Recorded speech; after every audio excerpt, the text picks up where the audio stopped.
पेटपाल जोगी। महिपाल राजा की प्रजा अत्यंत सुखी थी।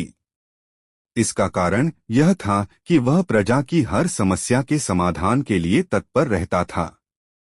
प्रजा को दुख था तो इसी बात का कि राजा की मृत्यु के बाद उत्तराधिकारी कौन बनेगा।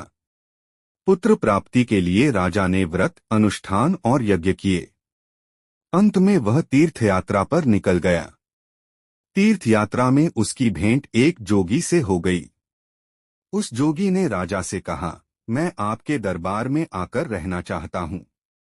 आपको संतान सुख अवश्य प्राप्त होगा। राजा उस जोगी को अपने दरबार में लाया। जोगी के दरबार में आने के कुछ समय बाद रानी गर्भवती हुई। बाद में उसने एक सुंदर पुत्र को जन्म दिया। राज्य में खुशी मनाई गई। प्रजाजन भी खुश थे, किंतु यह क्या, जन्म लेने के कुछ दिन के बाद ही उसकी मृत्यु हो गई। राजा और रानी बहुत दुखी हुए। जोगी उन्हें सांत्वना देते हुए बोला, ईश्वर पर विश्वास रखो, वह जो कुछ भी करता है अच्छा ही करता है। कुछ समय के बाद रानी फिर गर्भवती हुई। अब की बार भी उसने पुत्र को जन्म दिया। राजा और रानी प्रसन्न हुए, किंतु उनकी खुशी देर तक न रही। जन्म लेने के कुछ दिन के बाद ही उनके इस पुत्र की भी मृत्यु हो गई। जोगी ने राजा और रानी को फिर वही बात बताई, ईश्वर पर विश्वास रखो, वह जो कुछ भी करता है अच्छा ही करता है। राजा और रानी बहुत दुखी हुए। इसी बीच एक दिन राजदरबार के कुछ कर्मचारी जोगी के पास अपना भविष्य जानने को गए। जोगी ने उनसे कहा, आप कर्म करते जाइए, विधाता के द्वारा लिखे भाग्य को फलित होना ही होता है। योग और धर्म के मार्ग पर चलने से भाग्य में कुछ परिवर्तन किया जा सकता है।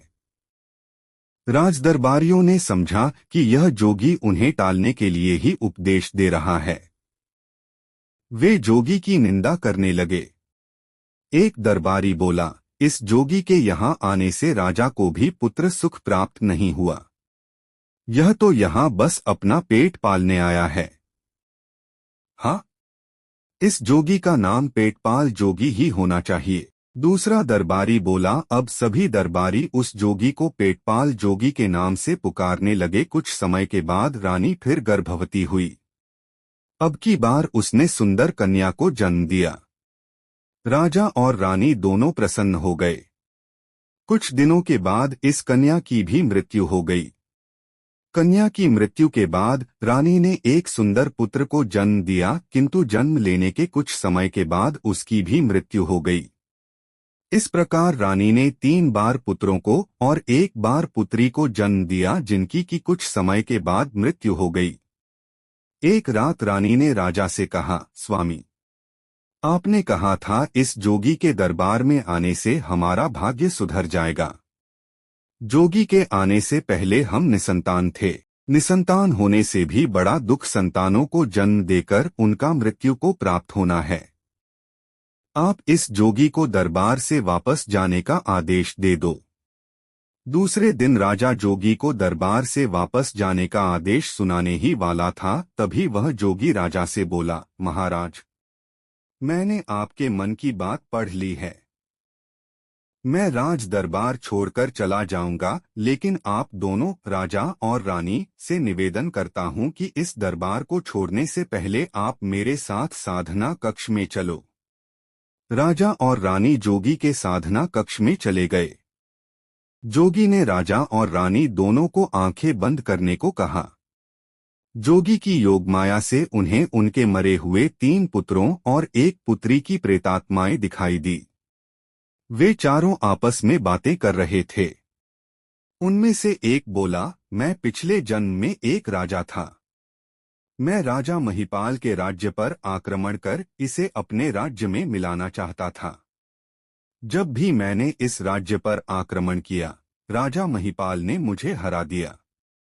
एक लड़ाई में तो इस राजा ने मेरा सिर तलवार से काट दिया था। मैं राजा महिपाल से पूर्व जन्म का बदला लेना चाहता था, इसीलिए राजा के पुत्र के रूप में मैंने जन्म लिया। इस दरबार में जो जोगी आ रखा है, जिसे राजदरबारी मजाक में पेटपाल जोगी कह रहे हैं, वह पहुंचा हुआ योगी है। योग माया से इसे सब पता चल गया था। इसकी योग माया से जन्म लेने के कुछ दिन बाद ही मेरी मृत्यु हो गई। यह सुनकर प्रेतात्मा के रूप में राजा का दूसरा पुत्र बोला, हाँ, तुम ठीक कह रहे हो। इसी पेटपाल जोगी की माया से जन्म लेने के कुछ दिनों के बाद मेरी भी मृत्यु हो गई। मैं राजा महिपाल से पिछले जन्म का बदला लेना चाहता था। मैं पिछले जन्म में एक चोर था। मैंने बहुत चोरियां की थी। एक बार किसी ने मेरी शिकायत इस राजा से कर ली। राजा ने अपने खुफिया तंत्र को मेरे पीछे लगा लिया। अंत में मैं पकड़ा गया। राजा ने मुझे मृत्यु दंड दिया। इसी बात का बदला लेने के लिए मैंने राजा के घर पुत्र के रूप में जन्म लिया। बड़ा होने पर मुझे सारा राजकोष समाप्त कर प्रजा और राजा के बीच फूट डलवाने का कार्य करना था। पर हाय, इस पेटपाल जोगी ने मेरी इच्छा पूरी नहीं होने दी। राजा का तीसरा मरा हुआ बेटा बोला, मैं पिछले जन्म में एक भिखारी था। मैं एक दिन राजदरबार में भीख मांगने गया था। राजा ने मुझसे कहा, ईश्वर ने तुम्हें 2 हाथ और 2 पैर दिए हैं। ईश्वर के दिए इन उपहारों का तुम भीख मांगने में दुरुपयोग कर रहे हो।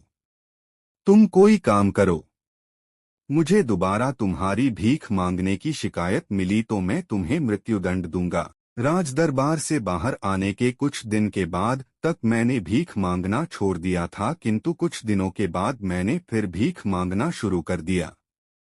राजा के पास किसी ने मेरी शिकायत की। राजा ने मुझे मृत्युदंड दे दिया। मैं पिछले जन्म का बदला लेने के लिए ही इस जन्म में राजा के पुत्र के रूप में आया था। बड़ा होकर मैंने राजा को ही भिखारी बनाकर छोड़ना था, लेकिन इस जोगी की योगमाया से जन्म लेने के कुछ दिन के बाद ही मेरी मृत्यु हो गई। तीनों प्रेतात्माओं का बात को सुनकर पुत्री के रूप में जन्म ले चुकी प्रेतात्मा बोली, मैं पिछले जन्म में पड़ोसी राजा का एक जासूस था। मुझे राजा महिपाल के राज्य की जासूसी करने का काम सौंपा गया था। मैं शरीर बदलने की विद्या को भी जानता था। मैंने राजा महिपाल के दरबार में एक सुंदर कन्या का रूप धारण कर प्रवेश किया। मैं अपनी सुंदरता से राजा को प्रभावित कर रानी बनना चाहती थी। इसके बाद राजा को धोखा देकर मारना चाहती थी। राजा को मेरी वास्तविकता पता चल गई थी। राजा ने मुझे मौत की सजा दे दी। इसी बात का बदला लेने के लिए मैंने राजा के घर कन्या के रूप में जन्म लिया। मुझे बड़ा होकर राजा के शत्रु से ब्याह कर राजा को मरवाना था, लेकिन इस जोगी की योगमाया से जन्म लेने के कुछ दिन के बाद ही मेरी मौत हो गई। इन प्रेतात्माओं का बातें सुनकर राजा और रानी ने जोगी के पैर छुए और उससे क्षमा मांगी। वह जोगी बोला, राजन, एक बार फिर रानी गर्भवती होगी। अब की बार आपके घर पुत्र रूप में पुण्यात्मा का जन्म होगा। वह आपकी ही तरह गुणवान और ऐश्वर्यवान होगा। समय बीतता गया। रानी ने एक सुंदर पुत्र को जन्म दिया। राजा की मृत्यु के बाद वह राजा का उत्तराधिकारी बना। वह भी गुणवान और ऐश्वर्यवान था। धन्यवाद पूरा वीडियो देखने के लिए। अगर आपको ये वीडियो अच्छा लगा हो तो प्लीज इसको लाइक करें और चैनल को सब्सक्राइब करें।